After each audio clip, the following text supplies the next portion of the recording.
Olá pessoas, eu sou Danizito e vamos continuar aqui essa playlist de Gachiakuta que tá simplesmente incrível, onde nós temos aqui pra começar simplesmente o Fodio lutando contra o Rudo, sim, dois amigos lutando contra o outro, mas logo então o Rudo meio que causando o despertar do Fodio. Então sim, ele consegue a sua Personarma e também liberar os seus poderes. E logo após isso, um dos arcos mais interessantes, que é um dos arcos atuais que tá rolando agora no mangá, que é o arco do Festival das Bonecas. E lá então vai ter a maior evolução até agora a respeito do passado do pai do Rudo. Mas enfim, tem muita coisa aqui pra contar e resumir pra vocês, mas antes eu vou pedir pra vocês deixarem o like, se inscrever no canal que não é inscrito, que é muito importante. Fora isso, também vou pedir pra vocês comentarem e hyparem o vídeo aí embaixo. Além do mais é isso, fiquem com o vídeo. Mano, o que o Fodio pensa que tá fazendo? Ele meteu aqui um socão na cara do Rudo, tipo, cara, você não entendeu ainda? A diferença de poder aqui é no mínimo brutal. Eu acho que no momento que ele deu o soco, ele ficou com aquela famosa e velha trancada de cu. Mas enfim, depois do Fodio ter descoberto aqui que basicamente aquela casa gigante era o corpo principal que tava controlando aquelas bolinhas pretas, basicamente, o Rudo falou que iria cuidar de tudo. Então ele simplesmente perguntou: o que você quer dizer com isso? Pensei que você, Rudo, fosse diferente, era isso que eu queria acreditar. Daí eles perguntam: do que você tá falando, moleque? Aceitei compromissos, fiz o que estava ao meu alcance pra sempre te encontrar no lugar em que está. Mas enfim, resumindo, ele dá um chilique aqui basicamente porque ele não é um dos principais e não tem um poder muito apelão, enfim, ele não consegue ajudar muito. É meio que os dois entram aqui em uma discussão e caramba, Rudo, você tá bem? Você não tá usando o Necrack não. Mas enfim, o Fodio ele dá um soco aqui no Rudo e os dois são separados. E no momento que o Rudo iria revidar, simplesmente a casa lá atrás explode, se transformando em um baita bicho gigantesco. E agora eles têm um problema a mais. Agora então eles vão ter que voltar a se concentrar e lutar focando somente na casa e não nos amigos. E inclusive todos fizeram isso, até mesmo o Fodio, que simplesmente pediu desculpa, meio que se sacrificando pra salvar todo mundo, tentando encarar o bicho de frente. E assim, meu filho, eu acho que você tá ficando um pouquinho maluco, né? Não bateu bem da cabeça. Então o bicho acerta ele com tudo, jogando ele lá pra baixo, ficando nesse estado. Mas não, ele não morreu. E está pra ter uma das melhores evoluções de personagem e também melhores transformações que eu já vi na minha vida. E querendo ou não, o Tamisi teve uma influência nisso tudo. O Tamisi possui aqui uma personalidade dentro dele muito filha de uma... Não faz somente ele sentir prazer em um caos e destruição, mas principalmente causa de destruição na vida do Rudo. Porém, até ele mesmo ficou completamente surpreso com o que acabou de acontecer com o Fodio. E, inclusive, bem dizer, quebrando a quarta parede. Mas enfim, resumindo, depois que o Fodio quase caiu num abismo, né, e simplesmente está quase indo de F, devido a principalmente o ferimento que se abriu na barriga dele, é contado um pouco a respeito aqui, né, da sua infância. E é então revelado que o martelo em que ele possui era basicamente do seu melhor amigo de infância, cujo sonho dele era entrar para os garis. Porém, quando ele cresceu, ele se tornou uma espécie de fracassado, até porque ele não possuía um despertar e, consequentemente, uma Personarma, que tornava quase inviável ele conseguir lutar contra as bestas mosqueadas. Então ele simplesmente ofereceu esse martelo pro Fodio, dizendo que era um pedaço de lixo. E a partir daquele momento, a missão do Fodio era basicamente entrar pros garis e fazer algo completamente inesquecível. Enquanto eles estavam quase se ferrando lá, simplesmente o Tamisi não deixava ninguém se aproximar, dizendo que já estava fraco e não tinha certeza que conseguiria segurar a corda em que a besta mosqueada estava presa. Então, dentro dele é revelado uma espécie aqui de personalidade, dizendo: não há salvação para o Fodio, ele acendeu a chama, eu sequer tive que me envolver. Com a morte dele, além da morte do Recto, irá manchar a alma do Rudo em vermelho escuro, enquanto simplesmente ele ria, dizendo: adeus raivosos se tornem um combustível de altíssima qualidade. Só que no meio daquela baderna com a besta mosqueada, simplesmente saiu um pezinho dali, enquanto o Tamisi só comia pipoca e observava, e se perguntava o que, já que o próprio Fodio teve a sua transformação, no caso o seu despertar, ganhando aqui a sua Personarma em martelo. Após o Fodio e o Rudo ter massacrado aquela besta mosqueada, de certa forma surpreendendo bastante o Tamisi, todos se questionavam como que aquilo ali veio acontecer, como o Fodio ficou tão poderoso. Será que o Rudo usou seus poderes, no caso de transformar em um Jinki, simplesmente no Fodio? O grande problema é tudo que o Rudo transforma em uma arma depois de um certo tempo, quando ele para de utilizar sua habilidade, ela se transforma em pó. Então, tecnicamente, se ele fez isso sem querer no Fodio, o mesmo ia de Vingadores. Enfim, é isso que preocupa o Tamisi, que pergunta: Rudo, por que você não usou seus poderes novamente? Você ainda poderia ter transformado mais um objeto em arma, certo? Mas não fez isso e eu estou curioso pra saber o porquê. Eu sei que te dei um conselho do tipo: pode haver uma besta mosqueada espreitando em algum lugar, então tenha cuidado ao usar seu último objeto, mas a coisa estava ficando bem complicada naquela hora. Então ele diz, quer dizer, não estou tentando te acusar, mas daí ele simplesmente diz: eu tentei, mas naquele momento eu não consegui. Meu nariz começou a sangrar como quando eu uso meus poderes pela quarta vez, ou seja, ele havia utilizado seu poder pela quarta vez. Então eles perguntam: isso significa que terceiro... Bom, de qualquer forma, quando você desliga seus poderes, os objetos que usou se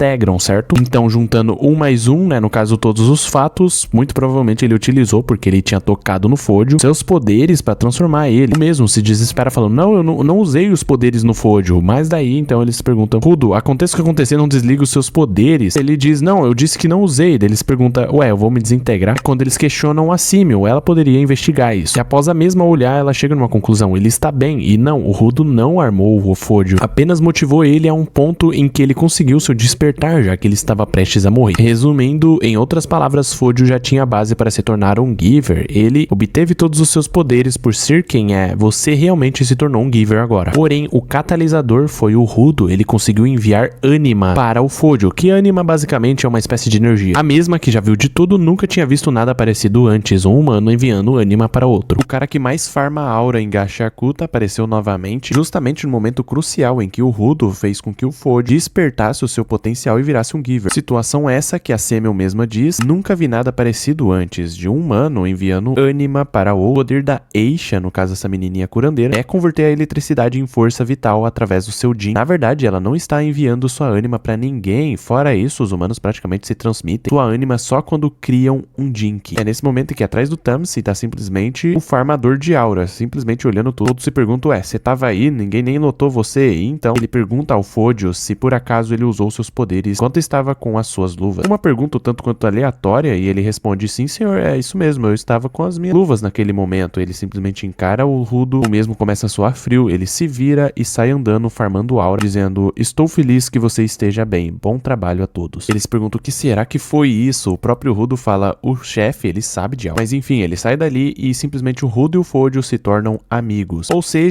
uma das suas tarefas, ou seja, nas suas listas, né, de tarefas que ele tinha feito antes, está lá, né, fazer amigos. Ele conseguiu fazer um. Ou seja, os dois conseguiram conquistas extras aqui. O Tamsi tá planejando algo horrível pra vida do Rudo. E sim, essa aqui é a pose do Absolute Cinema. Basicamente, no momento em que o Rudo e o Fódio se tornaram amigos, o próprio Tamsi pensa, assim, Rudo e Fódio se tornaram amigos. Todos celebraram. O primeiro trabalho do Rudo terminou em perfeita harmonia. Isso o Tamsi tá feliz. É quando mostrado dentro dele a sua personalidade. Tá simplesmente com essa pose aqui, Absolute Cinema, pensando, também posso trabalhar com isso. Eu queria encontrar um catalisador pra fazer o Rudo de volta ao seu papel original. É por isso que comecei nesse trabalho. Mas talvez seja melhor deixá-lo viver com um ser humano por mais tempo assim. Vou comprar algo ali, né? Ele simplesmente falando pros outros. Quanto o que ele pensa é, quanto mais alto ele voar, maior vai ser a sua queda. Enquanto na verdade ele está indo, planejando aqui um plano diabólico em direção ao chefe dos limpadores, dizendo que está na hora de preparar o sacrifício. Ou seja, ele provavelmente está planejando aqui terá o Fódio se tornar melhor amigo do Rudo e simplesmente ceifar a vida dele na frente do Rudo. No caso, fazer o Rudo ficar completamente pistola por perder o seu melhor amigo de alguma forma. Trazendo ele novamente aqui pro seu papel original. Qual seria ele, eu já não sei. Provavelmente de dor e sofrimento. Enfim, né? Só mais um dia do Tamsi sendo completo filho de uma... A Ryo simplesmente ameaçando aqui a Amo por puros ciúmes do Rudo, só porque ele deu uma florzinha pra ela. Brincadeiras à parte, basicamente, não só por ciúmes, mas também porque ela achava que a Amo tava utilizando os seus poderes pra manipular o Rudo. Ou seja, controlar ele, como nós já vimos, ela é capaz de fazer isso. E bom, basicamente nesse momento a Amo diz, quando o Amo usou seus poderes em você, no caso aquela vez que elas se enfrentaram, bom, você viu algo. A Amo não sabe exatamente o que foi, mas ela quer mudar agora, nesse instante, e realmente mudou, mas não só a sua personalidade, como a aparência. Enquanto a Ryo apresenta a Amo pra todo mundo, inclusive pro próprio Rudo, falando, Amo decidiu se juntar aos garis. Ela diz que quer compensar pelo que tudo que aconteceu. Então eu dei um jeito no cabelo dela. E realmente ficou muito bom, não só o cabelo, mas todo o visual. Eu assumo que eu fui meio que, né, despretensioso ao pensar que ela ia deixar